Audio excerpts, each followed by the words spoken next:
Hello everyone, my self अनमोल गांधी। और आज मैं आपको बताने जा रहा हूं कि 2026 में जो बच्चे इंटरमीडिएट एग्जाम देने जा रहे हैं, केमिस्ट्री में लॉन्ग में ऐसा कौन सा गेसिंग क्वेश्चन है जो 2026 के बोर्ड एग्जाम में पूछे जाएंगे। तो आइए बिना देरी के समझते हैं। काफ़ी एकदम इम्पोर्टेंट वाला क्वेश्चन है और काफ़ी समराइज फॉर्मेट करने के बाद एक फाइनल कंक्लूजन के साथ हम आपको 10 क्वेश्चन दे रहे हैं जो आपके बोर्ड एग्जाम पे एज इट इज बनेंगे। मतलब 3 लॉन्ग आपको बनाने हैं, 3 में से एक भी लॉन्ग आपको नहीं छूटने वाले हैं। तो आइए समझते हैं कि क्या है वो क्वेश्चन।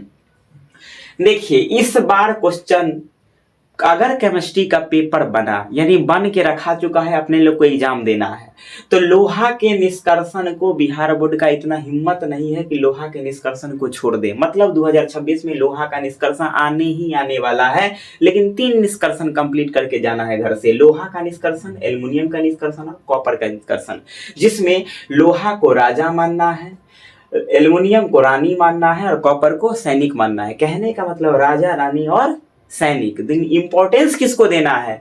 1 नंबर में लोहा को देना है, 2 नंबर में एल्युमिनियम को देना है, 3 नंबर में कॉपर देना है। आने की संभावना तीनों है, लेकिन तीनों में सबसे ज्यादा किसका है? लोहा के निष्कर्षण आने की संभावना है। उसके बाद है ऑर्डर ऑफ रिएक्शन। जिस प्रकार आप लोहा को रिजर्व कर रहे हैं ना, उसी प्रकार ऑर्डर ऑफ रिएक्शन को रिजर्व करिए। समाकलन वाला थ्योरी आपको दे देगा। अभी हाल ही फिलहाल फिजिक्स में टी हाफ पूछा है, यहाँ टी हाफ नहीं पूछेगा, या कंप्लीटली समाकलन पूछेगा आपको फर्स्ट ऑर्डर का या जीरो ऑर्डर का। दोनों आने की संभावना है, लेकिन दोनों में से एगो कौन आ सकता है? तो ज्यादा चांस बन रहा है कि फर्स्ट ऑर्डर ऑफ रिएक्शन से आपको क्वेश्चन आएगा कि फर्स्ट ऑर्डर ऑफ रिएक्शन का समाकलित वेग समीकरण को प्राप्त करे। हालांकि आपको जीरो ऑर्डर भी कंप्लीट करके जाना है, कि क्या पता कहीं पलट दे, कहीं जीरो ऑर्डर दे दे, लेकिन ज्यादा चांस है कि फर्स्ट ऑर्डर आएगा। उसके बाद है कि बायोमोलिक्यूल चैप्टर पिछला बार तो काफी ज्यादा क्वेश्चन पूछा है। मतलब कार्बोहाइड्रेट बढ़िया से 5 नंबर में दिया है, आरएनए डीएनए, लेकिन इस बार संभावना नहीं है उसका। बायोमोलिक्यूल में अगर आप उस कार्बोहाइड्रेट कंप्लीट करते हैं तो उतना जरूरी नहीं है, लेकिन ज्यादा चांस बन रहा है कि क्वेश्चन अगर देगा 2026 में बायोमोलिक्यूल से, तो न्यूक्लिक एसिड पूछेगा और प्रोटीन विथ स्ट्रक्चर वर्णन पूछेगा। अगर 5 नंबरिया पूछा तो हो सकता है न्यूक्लिक एसिड का अगर उदाहरण कहेगा तो इंडिविजुअल 5 नंबर पूछेगा परिभाषा के साथ, नहीं तो 5 नंबरिया के ऑप्शन में न्यूक्लिक एसिड दे देगा और individual protein with structure primary secondary सारा के साथ वर्णन करने के लिए कह देगा। मतलब न्यूक्लिक एसिड और प्रोटीन विथ स्ट्रक्चर आपको कंप्लीट करके जाना ही जाना है। उसके बाद है अगला इनऑर्गेनिक, जिस नाम से जाना जाता है। वो 3 एक्सपेरिमेंट है, 3 वो कि हैबर विधि से अमोनिया कैसे बनाए, ओसवाल्ड प्रोसेस से HNO3 कैसे बनाए और कॉन्टैक्ट प्रोसेस से H2SO4 कैसे बनाए। तीनों का वेटेज ठीक पहला क्वेश्चन के अनुसार है। यानी लोहा अगर ले रहे हैं तो अमोनिया लेंगे हैबर विधि से, एल्युमिनियम ले रहे हैं तो ओसवाल्ड लेंगे और कॉपर ले रहे हैं तो कॉन्टैक्ट प्रोसेस से H2SO4 लेंगे। मतलब तीनों में तीनों इंपॉर्टेंट है, आपको तीनों कंप्लीट करके जाना है। बिहार बोर्ड कुछ ना कुछ तीनों में से एक नहीं कहेगा। ज्यादा चांस बन रहा है कि हैबर विधि से अमोनिया पूछेगा, देन ओसवाल्ड प्रोसेस से, और लास्ट में कॉन्टैक्ट प्रोसेस से H2SO4 बनाए। मतलब तीनों इंपॉर्टेंट है, एक भी आप छोड़ नहीं सकते हैं। उसके बाद अगला है कोलाइडल सॉल्यूशन के सभी प्रकारों का वर्णन करें। जैसे फोम हो गया, जेल हो गया, पायस हो गया, उसी को बोलते हैं। इसी 6 प्रकार जो है वो सबका वर्णन करके जाना है आपको कंप्लीटली। 2022 के ईयर लॉन्ग में आ चुका है, चांस बन रहा है कि 2026 में पूछेगा। उसके बाद है, देखिए अभी तक इससे लॉन्ग नहीं पूछा है कोऑर्डिनेशन कंपाउंड से, लेकिन ऐसा है बदलेगा बिहार बोर्ड अपने पैटर्न को और लॉन्ग में ये पूछेगा। आपको एक छोटा सा कंपाउंड दे देगा, जैसे K4NiCnO4। जरूरी नहीं कि K4 आएगा एग्जाम में, यहाँ पर दूसरा कंपाउंड भी दे सकता है बस, लेकिन कहेगा सेम कहानी की VBT यानी वैलेंस बॉन्ड थ्योरी के आधार पर इसका वर्णन करें। मतलब फर्स्ट एक्साइटेड स्टेट निकालेंगे, हाइब्रिडाइजेशन निकालेंगे, उसका मैग्नेटिक प्रॉपर्टी को दिखाएंगे, उसके शेप को बताएंगे, उसी में पूरे चीज को। तो आपको इसको हर हाल में कंप्लीट करके जाना है। 5 नंबरिया के लिए आएगा, जब भी आएगा 5 नंबर में आएगा, इससे कम नंबर में नहीं आएगा।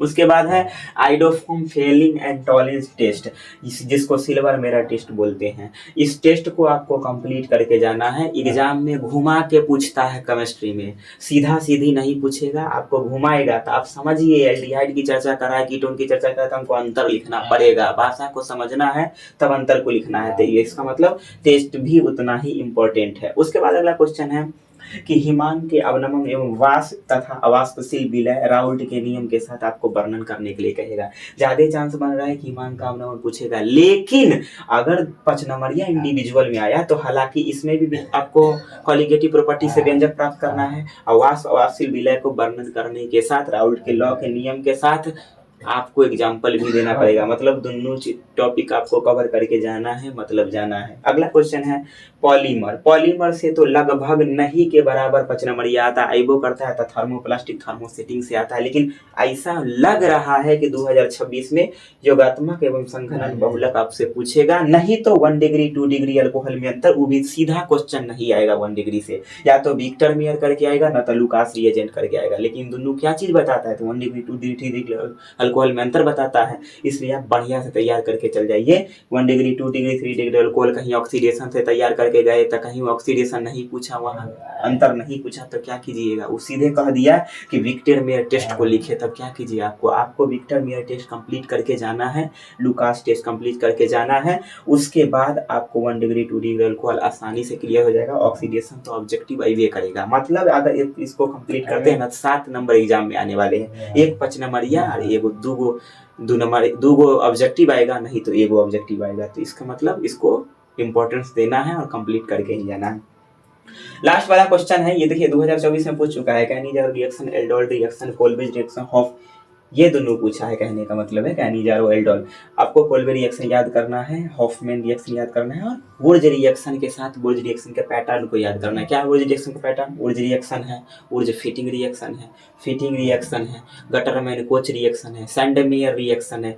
कोल्बे रिएक्शन अगर कंप्लीट करें तो उसके साथ एक छोटका भाई को नहीं छोड़ना है, रीमन टीमर रिएक्शन, उसको साथ कंप्लीट करके जाना है। इंडिविजुअल कभी 5 नंबर में नहीं आता है, जब भी आता है ऑप्शन में ही आता है। इसके साथ आपको IUPAC नेम देने की संभावना है, किसके साथ IUPAC नेम दे देगा।